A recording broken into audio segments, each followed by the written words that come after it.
Howdy guys, Craig Summers here. Today's video we're going to show you some footage from the intermediate distance fighting rifle course that I took back in May. And contrary to popular belief, yes, you can shoot through concealment. This video is going to show you kind of what we were doing, and to set it up, y'all saw through my shoot and move drill as the metal targets were about 150 to 200 yards away.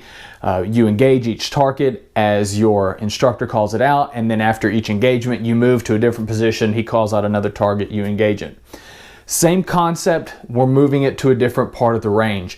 And what Jay is actually going to teach us is, given the situation or whatnot, and what concealment is in front of you, and in this case, it's brush and trees and leaves and whatnot, you can shoot through concealment.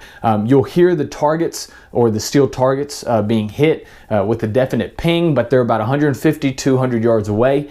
And after the video, I'll come back and explain some of the details that Jay taught us that day. So check this footage out, guys.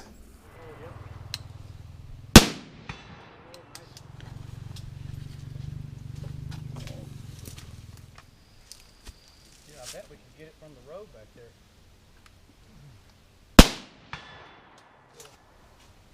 If you have trouble finding the splash of the rounds, just go move them down into that loose stuff that's in the sun. So that way you can correct them. Good whack.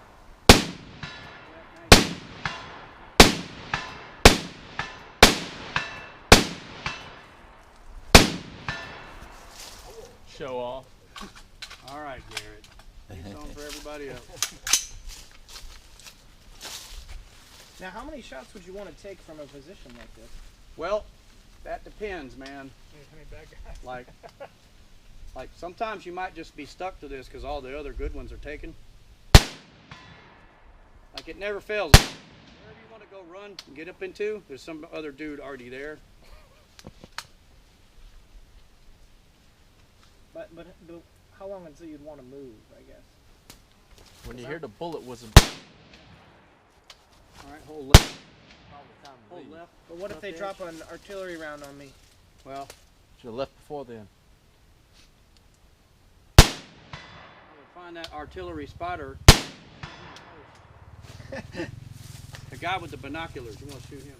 So you saw about 3 people shoot. The first guy was Brian from Shoot Videos. I'll put a link to his YouTube channel below. And then the second guy, Garrett, was using an ACOG, and Garrett, we kind of called him the crack shot of the group because that one, he is a good shot, and that ACOG made those shots really easy to hit.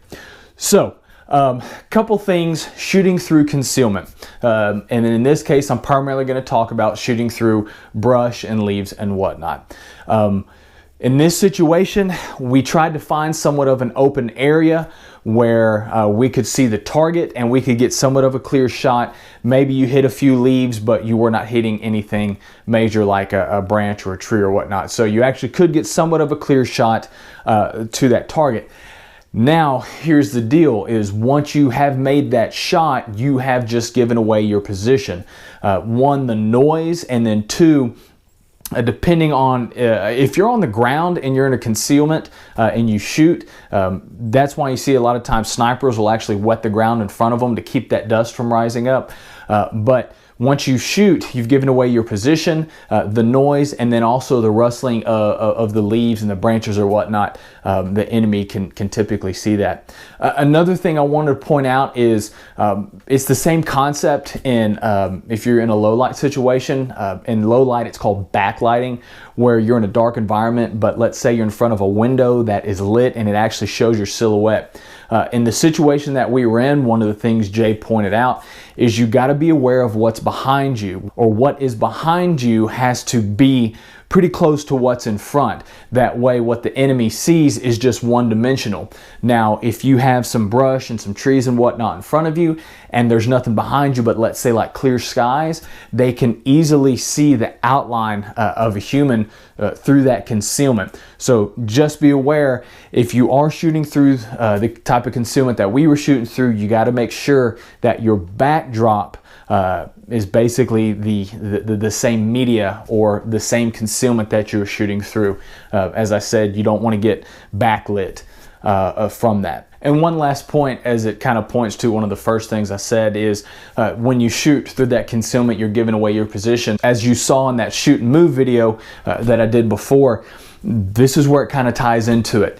You're in concealment and you see your target and you engage 1 or 2 shots. You've now given away your position. You now have to move, get off that X, and you have to move to a different location, find a different spot, and hopefully engage that target again, or if not, get out of Dodge. So I hope y'all have enjoyed this video. I know it's a little bit different than what most people have experienced or seen before, and when we did it for the first time, I kind of thought it was a little bit crazy, but it actually makes a lot of sense. It's something that you can do. Now there's other different types of concealments that you can shoot through, but this is just one example. So guys, I appreciate you watching the video. Comments, questions, put them below. If you like it, go ahead and click like, and if you like the channel, please subscribe, and we'll catch you guys on the next video. Thanks.